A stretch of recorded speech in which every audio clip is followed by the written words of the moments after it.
Hola, querida feligresía de la parroquia San Juan Bosco. Traemos un regalo para todos ustedes. Nos encontramos este día, pues con motivo de la celebración de los 45 años de vida sacerdotal de nada más y nada menos que de nuestro párroco, el padre Roberto Fajardo. Buenos días, padre, bienvenido. Buenos días, bendiciones. O también buenas tardes si alguien nos está viendo en la tarde o en la noche. O en la noche, ¿verdad? Un saludo para cualquier momento del día. Ok, muy bien. Padre, para iniciar, queremos, este es un conversatorio donde vamos a preguntar todo lo que la gente alguna vez ha dicho que quiere saber, que quiere conocer más sobre su párroco, ¿verdad? Entonces, pues para iniciar, su nombre completo, díganos cuál es su nombre completo. Todo el mundo lo conoce como Roberto Fajardo, nada Así más. es. Bueno, yo me llamo Mario Roberto Fajardo Santos y el nombre lo utilizo doblemente, en el sentido que, por ejemplo, en Santa Ana, aquí parte de San Salvador, me conocen como el padre Roberto. Ah, ok. Y en Managua, Costa Rica y Guatemala, Mario.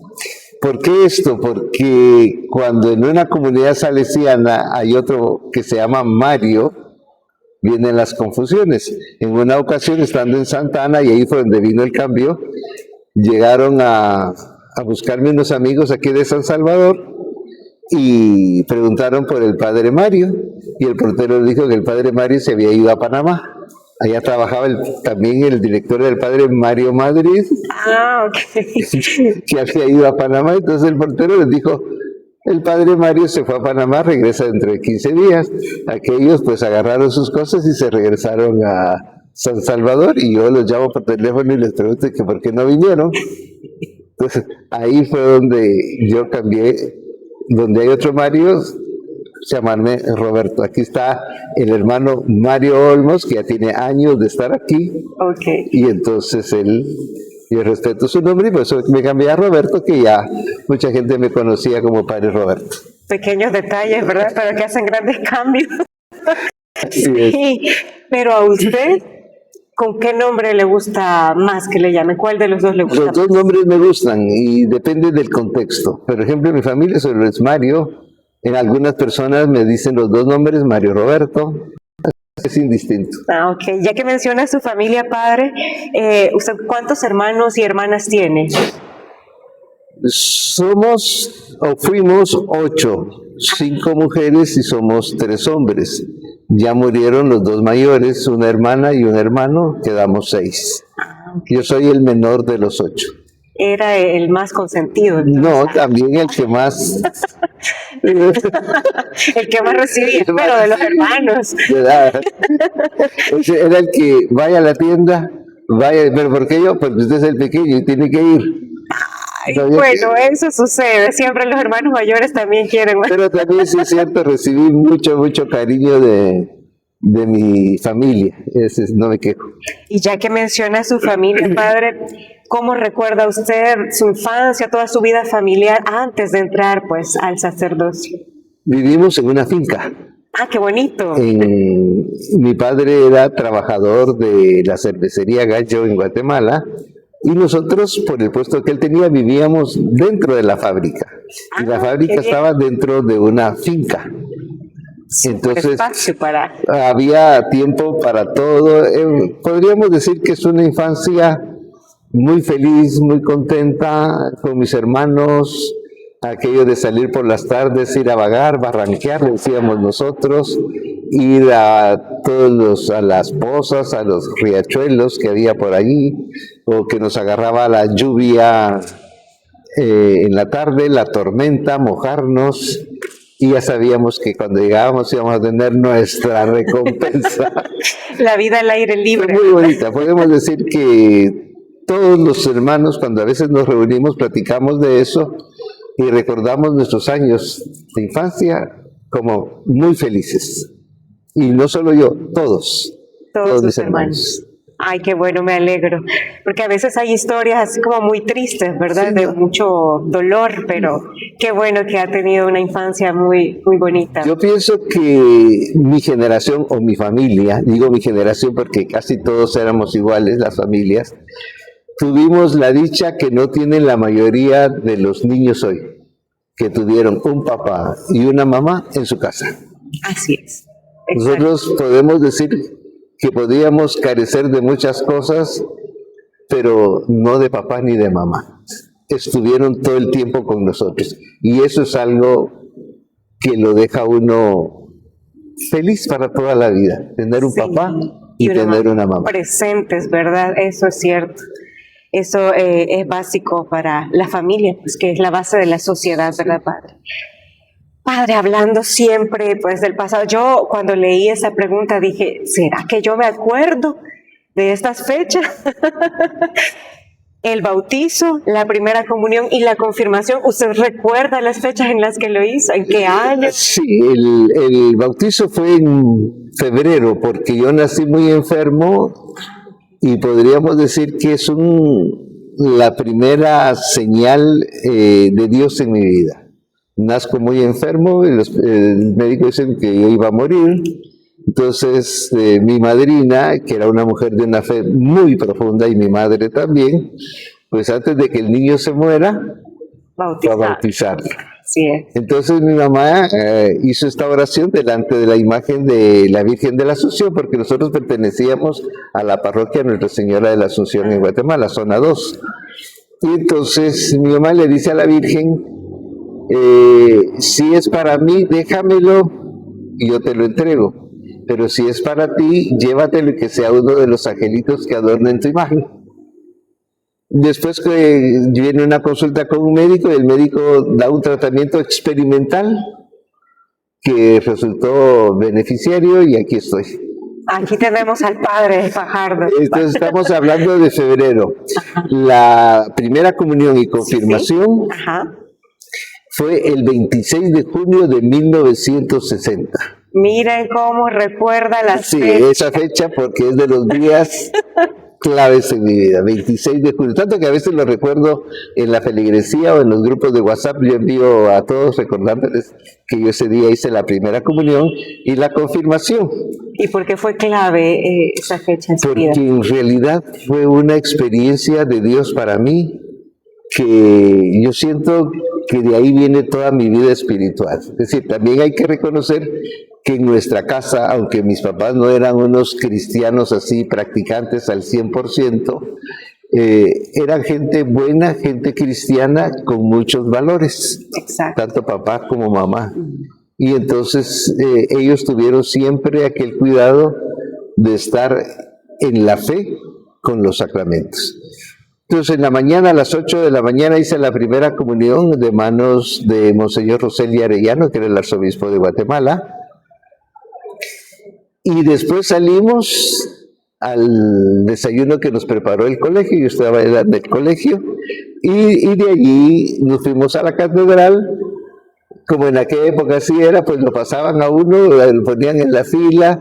Uno pagaba la ofrenda, la candelita y el padrino detrás, y pasaba el obispo confirmando a todos. Así me confirmé yo. Así se confirmó. Sencillo, ¿verdad? Sí. En Catedral de Ciudad Guatemala. Qué bueno, qué bonito de verdad esos recuerdos, padre. Qué bonito que recuerde esas fechas tan importantes, porque realmente marcan la vida, ¿verdad?, de todo ser humano.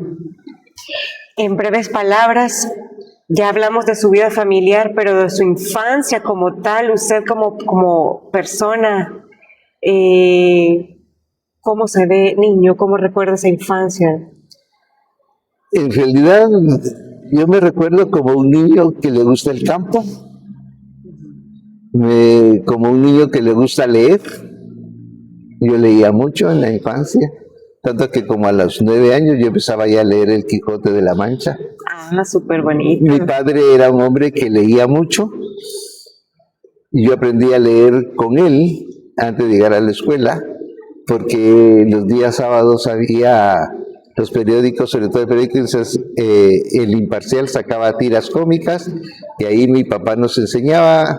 Yo le preguntaba aquí qué dice, y él me dice aquí dice tal cosa. Entonces yo aprendí a leer con la palabra en bloque. Ah, ok. Aquí dice casa, aquí dice pan.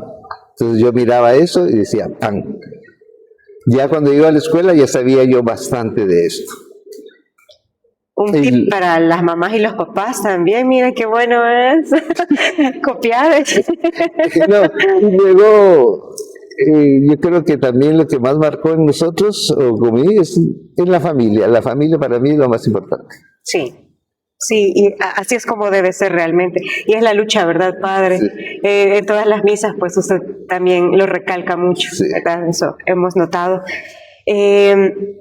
Padre, aparte, siempre en su vida, su etapa escolar, ¿usted recuerda los centros educativos donde estudió? Sí, el colegio parroquial Nuestra Señora de la Asunción. Ahí hice toda la primaria, los párvulos, porque antes no existía eso de kinder, que uno, que nada. Llegaba uno a párvulos y de ahí primer grado.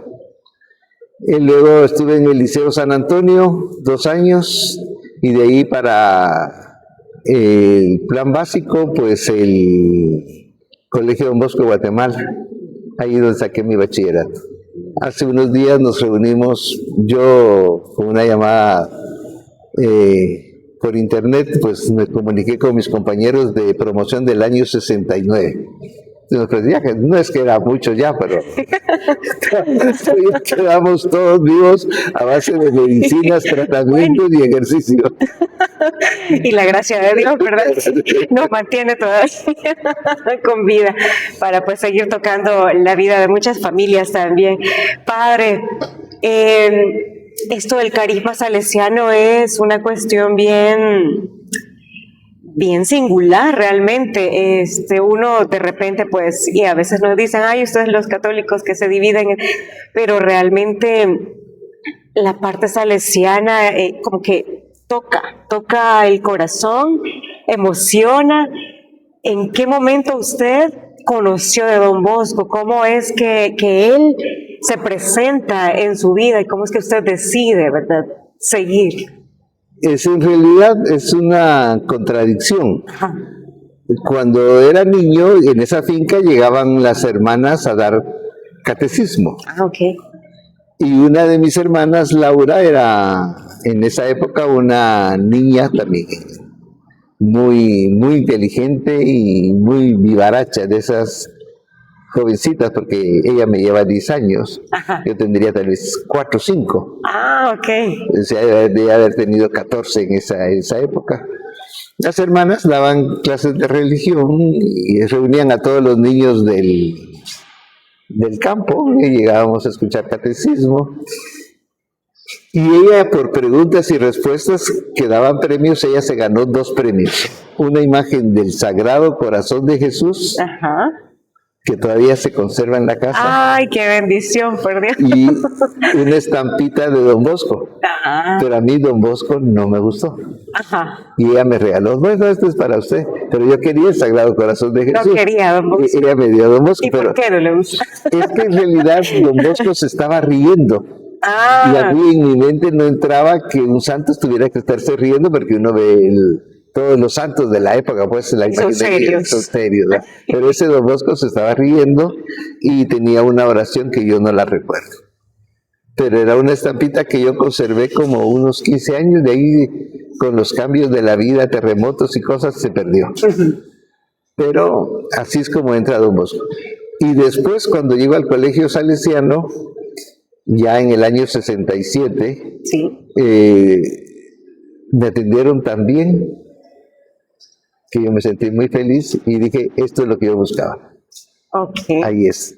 ¿Es entonces, podemos decir que ahí sintió usted el llamado sacerdotal o fue un No, poquito más adelante? Eso, bueno, yo siempre soñé con ser sacerdote desde que estaba en la parroquia, porque como era monaguillo, Ah, ok. el padre Francisco Franco es un español, pues no es que fuera muy salesiano, él era diocesano, pero tenía un carácter, bueno, pues no digo, pero nos apreciaba mucho al grupo de niños que éramos monaguillos. Ah, ok. Entonces, pero en aquella época era muy difícil ser monaguillo porque había que saber latín y contestar en latín y hacer las cosas en latín. ¿Y aprendió usted? No, yo no.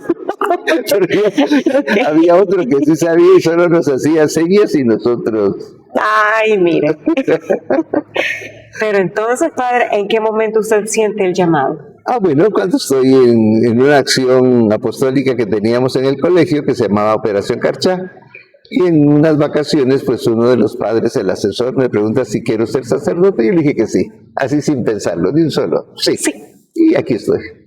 Ok, ¿en serio? Sí. Bueno. Es decir, yo no soy de esas personas que se lo piensa tanto. No, mire, uno o sí o no existe otra cosa. Ajá. No hay intermedio. Sí, es que mire,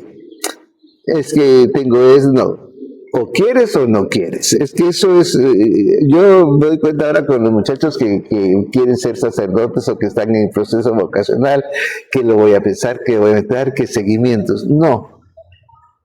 O ¿Hay sí seguridad o no? O no hay seguridad? Es como los noviazgos, o te quieres casar o no te quieres casar. Pero eso de que vivamos para ver si nos va bien, no, eso es cuento, eso no es cierto. Así eso es una excusa para justificar una indecisión. No, yo siempre he sido sí o no, punto.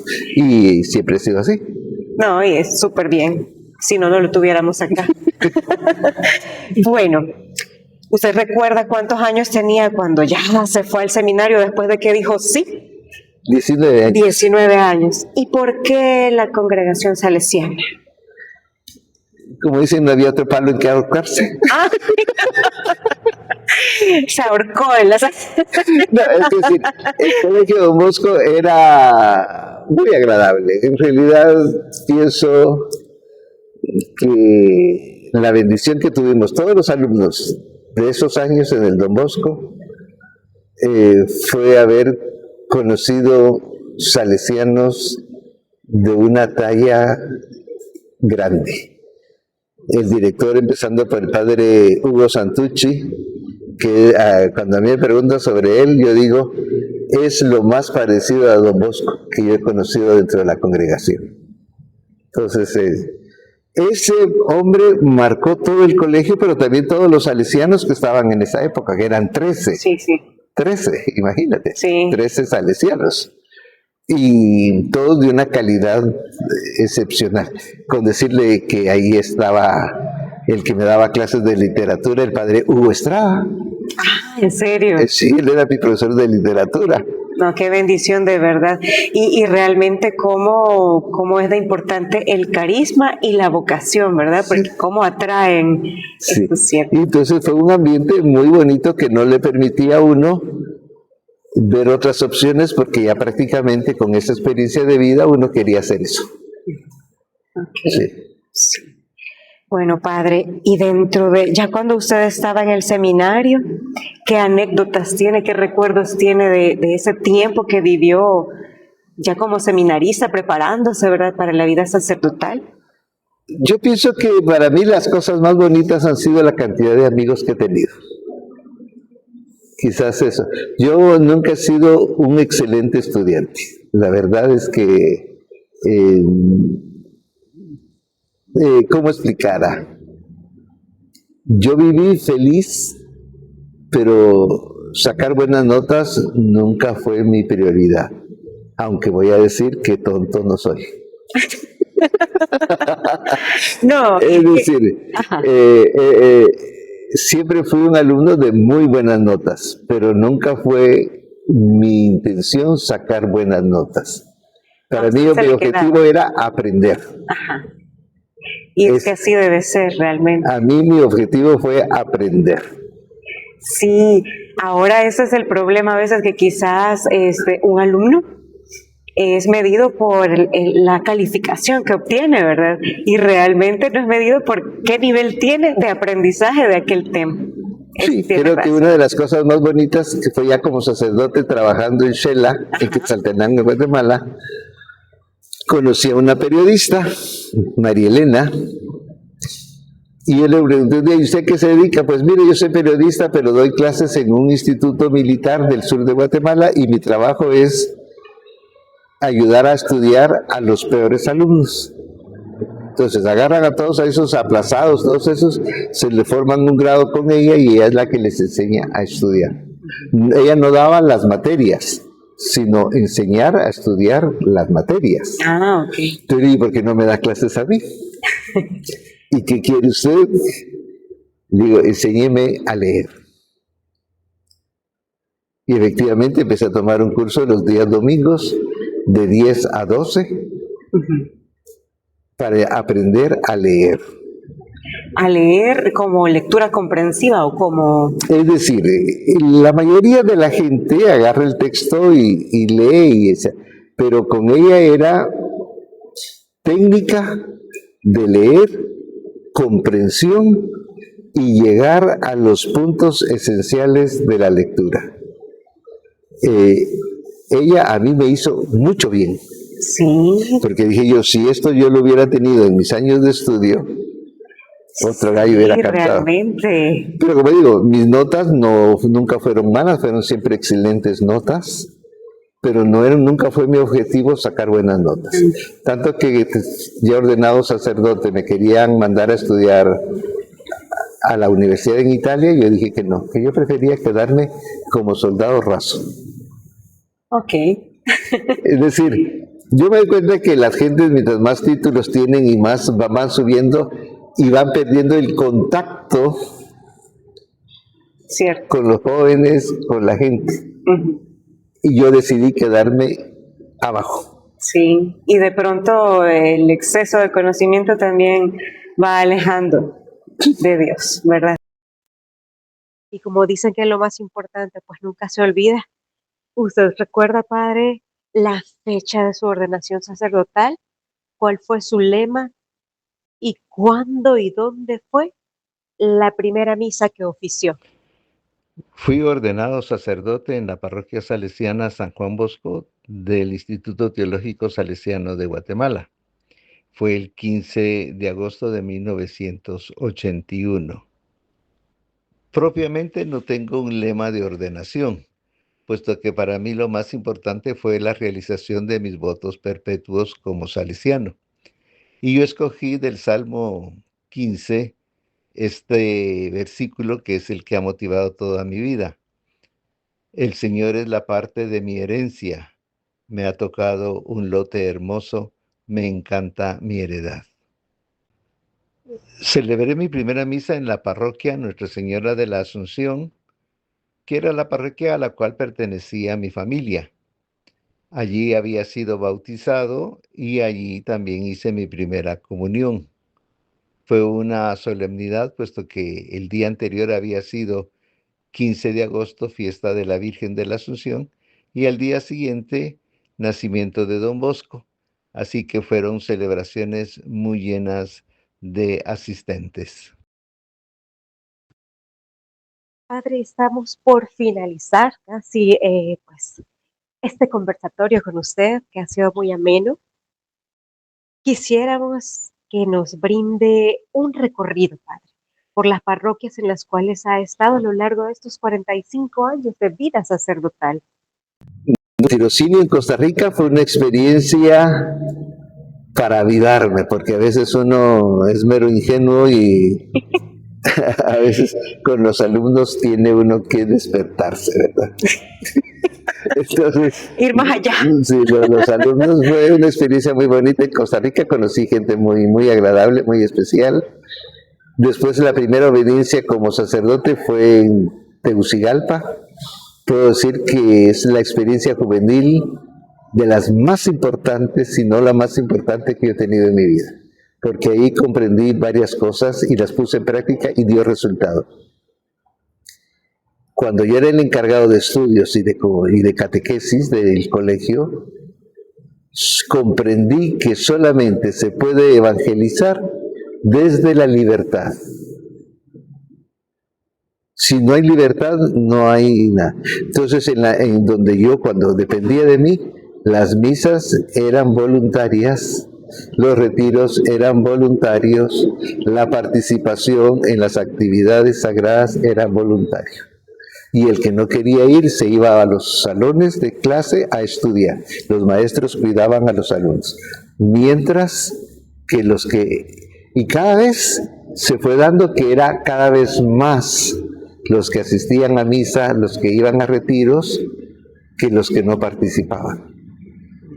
Llegó un momento en que eran tanta la demanda de retiros espirituales que los hacíamos viernes, sábado y domingo, no era en clases como ordinariamente se hace, que se programa el martes, el jueves. No, allí era Fines de semana. fines de semana los que quisieran ir. Pagaban su cuota, nos íbamos el viernes en la tarde y regresábamos el domingo a las 5. Pero llegó un momento en que era tanta la demanda de los alumnos que teníamos que estar programando y programando y programando. Y lo mejor de todo, que los que predicaban y llegaban los retiros eran los mismos alumnos. Fue digamos, un plan evangelizador para los jóvenes desde los jóvenes. Creo que ha sido la experiencia más evangelizadora que yo he tenido. Luego el don Rúa con Escoge, fui encargado nacional de Escoge y de Eje aquí, y ahí aprendí varias cosas, el valor de las personas. El Escoge de ese año, porque solo estuve 9 meses, Sí. como fue el año del terremoto. Ahí conocí, yo siempre a ese grupo todavía conservo esas amistades. Bueno, ya no somos el grupo juvenil, por cierto.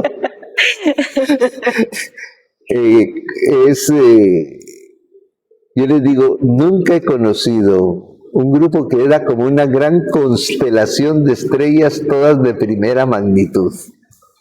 Porque todos los que conocí en esa época son personas cristianas que han crecido y siguen estando en la iglesia.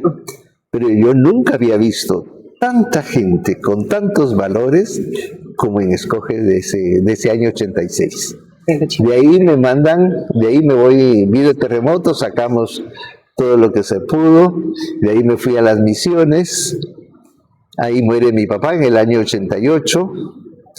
En las misiones encuentro como la dificultad de no hablar el idioma y aprender el idioma quechí. ¿Cuál?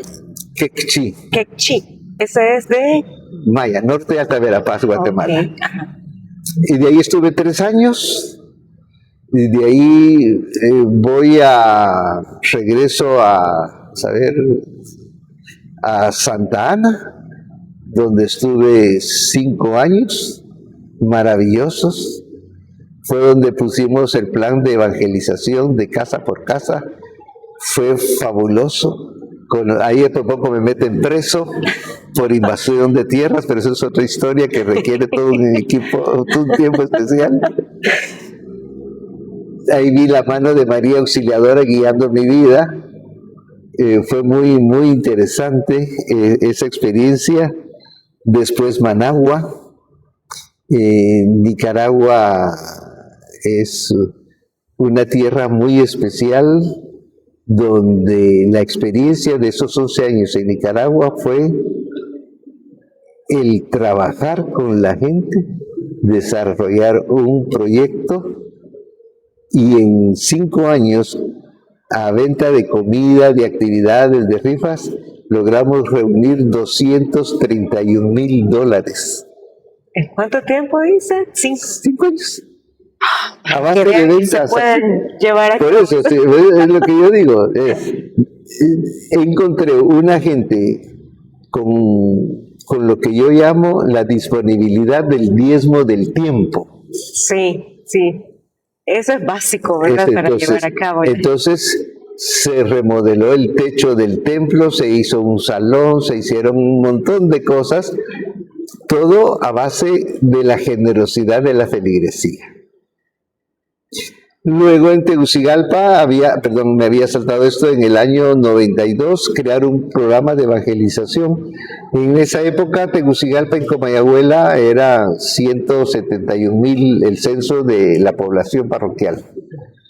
Con el padre Agustín, padre René Guzmán, trabajamos en los barrios, creamos el espíritu misionero, que es donde yo he visto que ha cuajado más en todas las veces que yo he trabajado en una parroquia, porque teníamos 263 misioneros comprometidos, no de llegar de vez en cuando, no. Estos eran los fijos, aparte estaba toda la otra gente que llegaba ocasionalmente, pero se lograba fundar más de 100 pequeñas comunidades. Súper bien. Es decir, la experiencia del Evangelio es una experiencia de testimonio. Sí. Y esa es la experiencia que yo tengo de las 2 veces que he estado en Honduras. La experiencia juvenil del San Miguel y la experiencia evangelizadora de Comayagüela. Y al pasar de los años, me vine aquí. ¿En qué año se vino para la parroquia? A finales del año 2017, y al 18 ya había empezado a tomar fuerza aquí. Ah, muy bien. Ya tenemos ratito, ¿verdad? Van como 9 años. 9 años, ya es demasiado. A mí me da pena la pobre gente que tiene que aguantarme tanto tiempo. No, al contrario, un tesoro todo lo que pues usted es, todo ese cúmulo de conocimiento, ¿verdad? Que a lo largo de los años pues Dios le ha permitido también. Sí. Así que sí, es un tesoro realmente. Padre, de todo este tiempo, de toda esta vida sacerdotal, una anécdota que lo haya marcado más. Una anécdota de la vida sacerdotal. Sí. Había habido un... No, esta que es un poco feroz, esta mejor no la cuento. Esa. Cuéntela, padre. Bueno, digamos, había un problema en unas aldeas en un lugar que se llama Rachujá, que en esa época era uno de los ríos más bonitos, río Chacmaic. Entonces iba a visitar una aldea que estaba en una montaña, pero había habido problemas con un terrateniente y había problemas entre 2 aldeas. Entonces nosotros procuramos apoyar a la aldea que estaba así en dificultades, y entonces el terrateniente quería matar a los dirigentes de su aldea. Así de... Así. No, Guatemala de crudo. Guatemala es especial. Sí, ya he escuchado anécdotas de Guatemala. Estamos hablando de cuando sucede en el año 88. En el año 88. Okay. Y entonces estábamos durmiendo en una aldea que se llamaba Tapilja. Y de ahí Don Bosco, y de ahí teníamos que subir a otra aldea y de ahí bajar a la aldea Tapilja. Era como hacer un triángulo. Don Bosco, subimos a esta aldea de top y luego bajamos Tapilja. Entonces me van a avisar a Don Bosco, padre, te van a matar. No vayas a esa aldea. O vete por otro camino. Pero la gente allá me estaba esperando. Entonces agarramos otro camino y los muchachos que iban conmigo pues, se llevaron armas. Ajá. Y cuando llegábamos a media montaña, aparece unos 6 o 7 jóvenes Ajá. que teóricamente me iban a matar. También ellos llevaban armas. Ok. Y entonces nadie dijo nada y todos sabíamos a qué íbamos y nos quedamos de pie, parados, fijos. ¿Qué sucedió ahí? Viene otro de los muchachos, el segundo al mando de los que habían mandado, saca el machete y empieza a rozarlo aquí en las piedras, y aquello echaba chispas, yo nunca había visto eso. Entonces, como yo conocía al muchacho que era el cabecilla de los que teóricamente me iban a matar, le digo, ves, es Sebastián. Ah, ok. Aquí has venido. Él se quedó callado. No te tengo miedo. Él le dijo. No, yo le dije. Usted le dijo. Aquí has venido. Él se quedó callado. Yo no te tengo miedo. Siguió el otro con el set y dijo, vámonos. Y se dieron vuelta y se fueron. Cuando llegué a la aldea, toda la gente estaba rezando el rosario. Ah. Y todos cuando yo entré se asustaron y empezaron a gritar y a aplaudir. Sí, no hay duda que ahí intervino la mano de Dios. de mover esas voluntades, ¿verdad? Qué historia, padre, qué historia, de verdad. Mire, ya hicimos un recorrido por la infancia, por la adolescencia, por el seminario, la vida sacerdotal y el momento en que llega acá, ¿verdad? Que fue en el 2017, a finales de 2017, muy bien. Aquí en la parroquia, ¿cómo ha sido su experiencia, padre? Tanto, ¿verdad? Desde que vino hasta ahorita, una breve anécdota, ¿qué le gustó o qué le ha gustado a la parroquia y qué no le ha gustado a la parroquia? En todas las parroquias uno encuentra diferentes actitudes. Siempre están los amigos del párroco anterior, Sí, los que no querían al párroco anterior.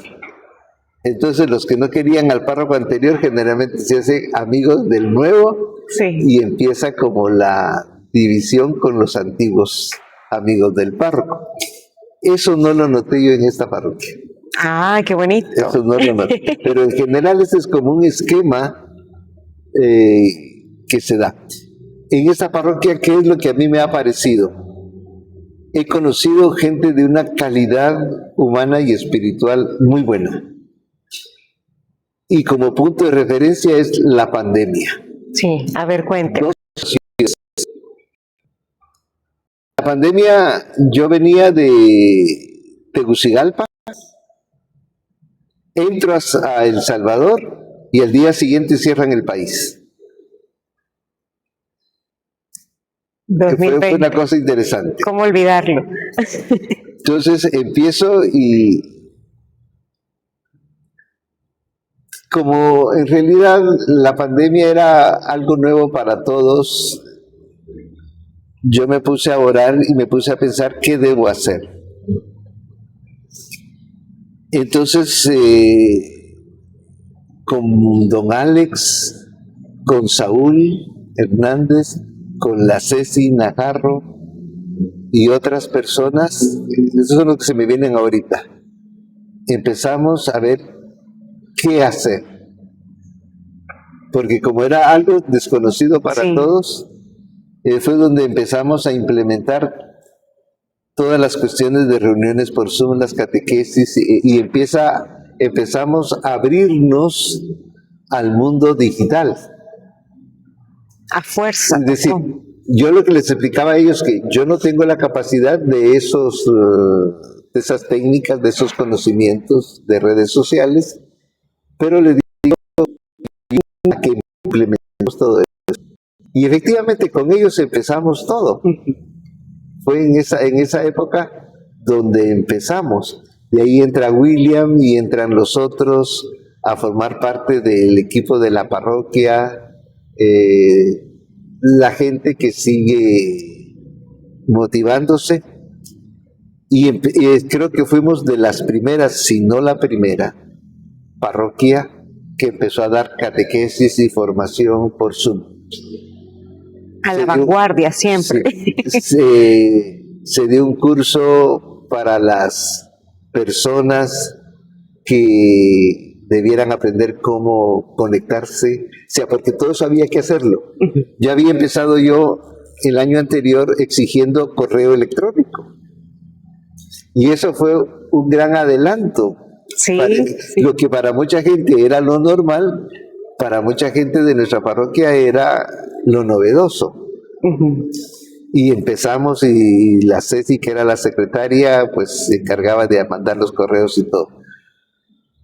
Me recuerdo que para un Pentecostés, creo que fue una Semana Santa, a la Ceci se le ocurrió poner en cada banca un montón de velitas y celebramos la misa. Creo que Mel estaba grabando y estaba todo oscuro y solo las velas encendidas y nosotros en el altar.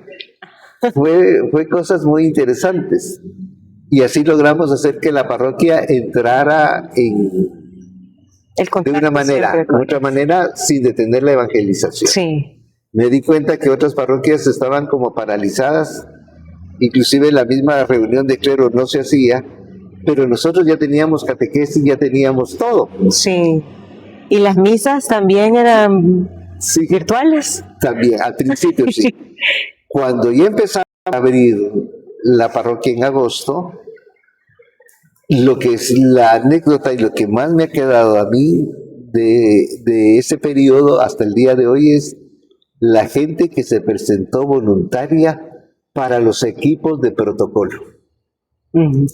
En realidad esa fue la gente que hizo que la parroquia estuviera viva. Vinieron a marcaron el piso, las bancas y siempre todos los domingos los protocolos. Pero esa gente, los que formaron los equipos, yo todavía tengo las listas de todas esas personas con sus equipos. Creo que fue lo extraordinario para mí de esta parroquia. Sí, sí. Esa gente que se comprometió a ayudar y a llevar adelante la evangelización. Eso es como síntesis. No estar fríos, ¿verdad? Sino calientes, como dicen en el servicio. Ahí es donde uno descubre que el que es líder, y es un líder cristiano, va a estar siempre en actividad por Jesús. Y esa gente lo hizo. Sí. Porque era riesgoso, nadie sabía qué teníamos. Sí. Pero esa gente vino, esa gente estuvo trabajando y creo que a ellos hay que agradecerles muchísimo. Ya ven, así que si están viendo los que fueron parte de ese protocolo, pues Padre les agradece, ¿verdad? Y toda la feligresía también, porque realmente lo que usted dice es cierto, mantuvo viva la iglesia, ¿verdad? Qué bonito. Padre, casi estamos finalizando este conversatorio en el que hemos conocido mucho, pues, de usted, de su experiencia. ¿Qué mensaje daría usted a los jóvenes que sienten el llamado a la vida religiosa o sacerdotal, que tienen miedo, si ustedes hay como intermedios, ¿no? ¿Es sí o no? Pero ¿qué mensaje les daría? El Evangelio dice Jesús a Pedro: ¿por qué tienes miedo?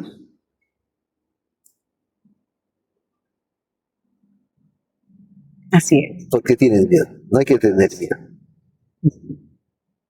En realidad, ese de no tener miedo es la manera de saber enfrentar la vida, los retos y la vocación misma. No hay que tener miedo. Así. Y todo se va dando por añadidura también. Todo va surgiendo en el camino. Eso sí lo tengo muy claro también. Sí. Bueno, Padre, hemos llegado casi al final, ¿verdad? Solamente quisiéramos que para terminar usted nos dé un breve mensaje con motivo de esos 45 años de vida sacerdotal, que es pues lo que nos ha traído aquí este día, ¿verdad? A conocer más sobre usted. ¿Qué mensaje nos da pues a toda la feligresía? Bueno, yo creo que ya lo conocen 10,000 veces, que le he dicho. No se cansen de hacer el bien. San Pablo en la carta a los tesalonicenses. Así es. No se cansen de hacer el bien. O como aquella otra que decía, he olvidado quién, pero no devolver mal por mal, ¿verdad? Sino el bien. El bien siempre, sí. A pesar de que pues se nos pague, ¿verdad? De alguna manera que no queremos, pero uno siempre hacer el bien. No hay que cansarse nunca de hacer el bien. ¿Ya lo escucharon? Bueno, entonces pedimos su bendición, Padre, para despedirnos de este conversatorio tan bonito que hemos tenido con usted. Muy bien. Que el Señor esté con ustedes. Y con su espíritu. Por intercesión de María Auxiliadora y de San José, la bendición de Dios Todopoderoso, del Padre, del Hijo y del Espíritu Santo, descienda sobre todos ustedes y permanezca para siempre. Amén. Feliz jornada.